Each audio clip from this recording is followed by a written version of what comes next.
Bonjour. Nous avons dans le Coran la sourate 98 qui s'appelle Al-Bayyina. Al-Bayyina, dans la langue arabe, c'est la preuve évidente. C'est une preuve incontestable. Tout le monde cherche la vérité. Que les gens soient croyants ou athées, tout le monde cherche la vérité, mais ils ne la trouvent pas. Et pourtant, la preuve évidente est sous nos yeux, dans le Coran. Donc Dieu, il dit quoi? Il dit les infidèles parmi les gens du livre, c'est-à-dire ceux qui ont dévié. C'est-à-dire ceux, ceux qui ont dévié, les juifs et les chrétiens. D'accord? Et les associateurs, ça c'est les arabes. Les associateurs, c'était les arabes qui étaient païens avant l'islam. D'accord? C'est-à-dire ici. D'accord? Ils ont dévié. Et ils ne cesseront de croire. Ils resteront dans leur égarement évident. Jusqu'à ce que la preuve évidente leur vienne. D'accord? Bon. Qu'est-ce que la preuve évidente? Dieu va nous le dire ici, dans le verset 2. La preuve évidente, c'est un messager, un prophète de la part de Dieu, qui a été envoyé de la part de Dieu, pas de la part des hommes, pas un imam, un pape ou un rabbin, non, un messager de la part de Dieu, qu'on reconnaît facilement grâce à ses miracles. Tous les prophètes ont eu des miracles, tous les messagers ont eu des miracles, de la part de Dieu, pas un rabbin ou un imam ou un pape, d'accord, qui récite des feuilles purifiées, c'est-à-dire des livres saints qui viennent de Dieu, c'est-à-dire la Bible, c'est-à-dire la Torah, l'Évangile et le Coran, c'est ça. Donc ça, c'est la preuve évidente. La preuve évidente, il y a deux choses pour avoir une preuve évidente. Il faut un messager qui vient de Dieu et des feuilles purifiées, un livre saint. Si on sépare ce messager de ces feuilles, les gens ils s'égarent. D'accord? Ce messager a laissé une explication. Ce messager a laissé une explication des feuilles purifiées. On a besoin d'un professeur pour nous expliquer le Coran, la Torah et l'Évangile. On a besoin d'un professeur. Ce messager, ce professeur, qu'est-ce qu'il a laissé? Il a laissé une explication. Ce qu'on appelle en arabe les hadiths, la sunna, le tafsir. D'accord? D'accord? Voilà. Donc on a besoin, à la mort de ce messager, on a besoin de son explication, c'est-à-dire sa sunna, son tafsir, et des feuilles purifiées, c'est-à-dire du livre saint, non falsifié. D'accord? Bon. Ceux à qui le livre a été donné, c'est-à-dire à qui Dieu a donné le livre? Les juifs, les chrétiens et les musulmans, ne se sont divisés qu'après que la preuve leur fut venue. Après que leur prophète est mort, ils se sont divisés. Qu'est-ce qu'ils ont fait? Ils ont lâché l'explication du livre que leurs prophètes leur ont donné, et ils ont pris une autre explication, celle de leur rabbin, celle de leur pape, et celle de leurs imams, de leurs chirs. D'accord? Et ils se sont égarés. Pourquoi? Parce qu'ils ont séparé. Ils ont séparé. Yetlou.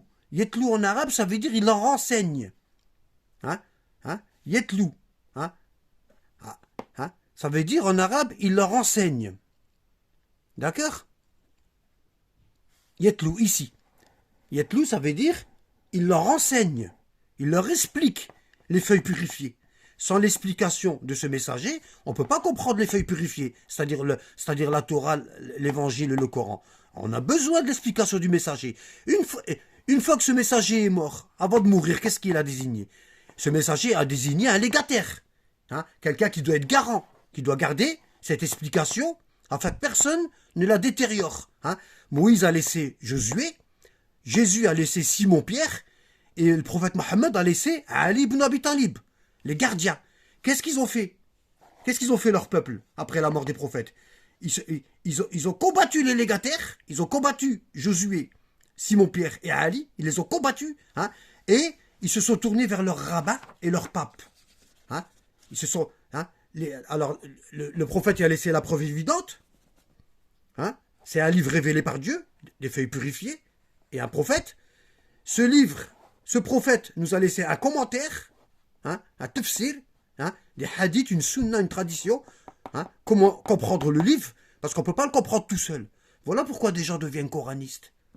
Il y a des chrétiens qui sortent de l'autorité du Vatican, ou de l'autorité orthodoxe, et on appelle ça les protestants, ils protestent. Ils protestent contre l'explication des papes et des rabbins. Hein? Et chez les musulmans aussi. Hein? On a les coranistes qui protestent contre l'explication des compagnons. Pourquoi? Parce que c'est pas le chemin de Dieu.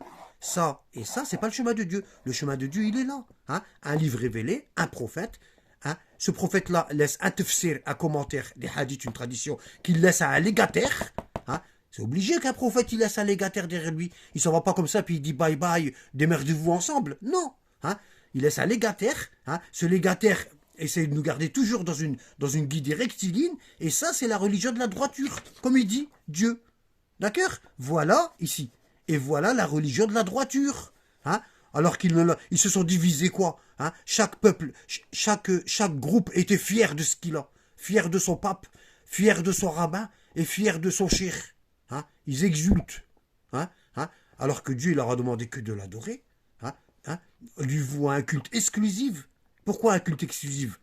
Ne pas adorer les papes, les rabbins et les compagnons qui ne viennent pas de Dieu, mais plutôt suivre le prophète et le livre révélé qui vient de Dieu. Voilà, c'est ça l'exclusivité. C'est ça l'exclusivité. Et ceci est la religion de la droiture. C'est ça la religion de la droiture. Eux, non. Qu'est-ce qu'ils ont fait? Qu'est-ce qu'ils ont fait? Qu'est-ce qu'ils ont fait? Ils ont eu la preuve évidente, un livre révélé, un prophète, il leur a expliqué le livre. Tout ça, ça a été compilé. Tout ça, ça a été compilé dans des hadiths, une tradition sunna. Hein. Hadith, c'est en arabe. Hein. Ici, ça va être tradition pour les papes et les rabbins. Hein, pour les juifs et les chrétiens. C'est la même chose. Là, je l'ai dit en arabe, mais c'est la même chose. Une tradition. Ce prophète a laissé une tradition qui a été compilée hein, et qu'elle a été remise à un légataire. Hein, un légataire. D'accord hein. Eux, qu'est-ce qu'ils ont fait? Voilà. Ils se sont divisés. Ils ont combattu le légataire que le prophète a laissé derrière lui. Hein, ils ont élu leur propre pape, leur propre rabbin hein, et leur propre compagnon, hein, leur shir. Hein, ils se sont divisés, ils ont eu leur shir. Ils ont fabriqué des faux hadiths ici en arabe. Le metna, c'est-à-dire les paroles de leur shir, de leurs compagnons, que leurs shir ont compilé. Ici, c'est la Mishnah, hein, ce qui veut dire répétition, c'est-à-dire l'explication des rabbins. Allez vérifier tout ce que je vous dis. Hein. Et ici, ils ont élu des papes. Saint-Pierre, le premier pape, etc., etc. On est au 200, je sais pas combien, 240 ou je sais pas combien de papes. Hein. Ils ont eu plus de 115 évangiles ici.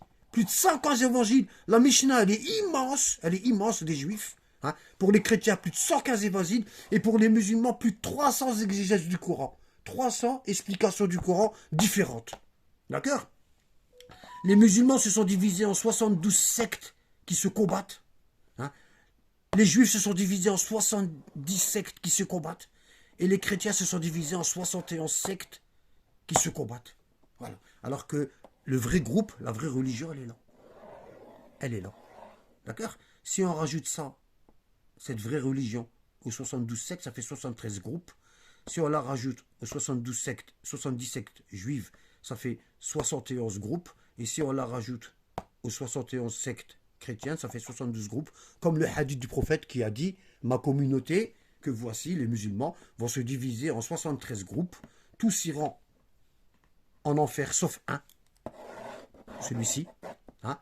La religion juive, elle va se diviser en 71 groupes.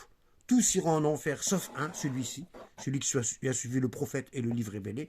La religion chrétienne, elle va se diviser en 72 groupes. Tous iront en enfer, sauf un, celui-ci. Voilà. Et ça, c'est la religion de la droiture, dont Allah nous dit ici, la religion de la droiture. Ils se sont divisés, hein, ils se sont divisés après que la preuve évidente, un prophète avec un livre saint, ils ont commencé à écrire leur propre explication. Hein, ils ont commencé à écrire leur propre explication chacun, 115 évangiles, la Mishnah des rabbins, hein, et là maintenant, hein, les hadiths faux hein, des sheikhs. Voilà. Voilà. Si on a compris tout ça, ben c'est clair. Les gens, ils sont égarés parce qu'ils ne cherchent pas la preuve évidente. Hein. Les gens, ils cherchent la preuve que leur cœur accepte. C'est pas pareil. Les gens cherchent la preuve que leur cœur, que leur passion accepte. Hein. Et ils resteront dans leur égarement tant qu'ils ne reviendront pas à ça. La religion de la droiture. Je vous remercie de votre attention.